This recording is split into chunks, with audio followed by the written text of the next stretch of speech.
আসসালামু আলাইকুম, welcome to my channel. আজ আমি আপনাদেরকে তৈরি করে দেখাবো খুবই মজা চাউলের ভাজা নাড়ু। তো এর জন্য আমি চাউল নিয়েছি, আমি সিদ্ধ চাউল দিয়ে করবো তাই সিদ্ধ চাউল নিয়েছি আধা কেজি। এখন চাউলগুলো ভেজে নেব। আমি চাউল ধুয়ে পরিষ্কার করে হালকা লবণ দিয়ে মেখে নিয়েছি। আমার চাউল ভাজা কমপ্লিট হয়ে গেছে, এই যে দেখতে পাচ্ছেন। এভাবে আমি সব চাউল ভেজে নেব। আমার সব চাউল ভাজা হয়ে গেছে, এখন ব্লেন্ডারে গুঁড়ো করে নেব। চাউল ব্লেন্ডারে গুঁড়া করা হয়ে গেছে, দেখতে পাচ্ছেন কতটুকু নিয়ে হয়েছে। এভাবে আমি সব চাউল ভাজা গুঁড়া করে নেব। সব চাউল ভাজা গুঁড়া করা হয়ে গেছে, এই যে দেখতে পাচ্ছেন। আর নিয়ে নিয়েছি মুড়ি, মিষ্টি জিরা এবং কালো গোলমরিচ।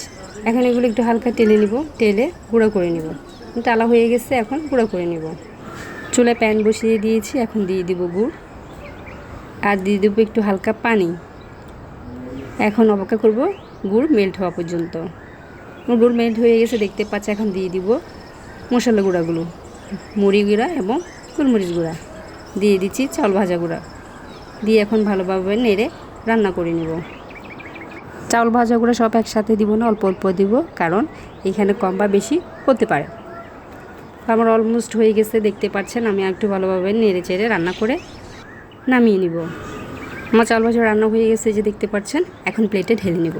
ঢেলে হালকা একটু ঠান্ডা করে নিব। অত বেশি ঠান্ডা করা যাবে না, একটু গরম থাকতেই নাড়ু বানিয়ে নিতে হবে, তা না হলে শক্ত হয়ে যাবে। আমি নাড়ু বানিয়ে দেখিয়ে দিচ্ছি এবং আমি আরেকটি বানিয়ে দেখিয়ে দিচ্ছি। এইভাবে আমি সব নাড়ু বানিয়ে নেব।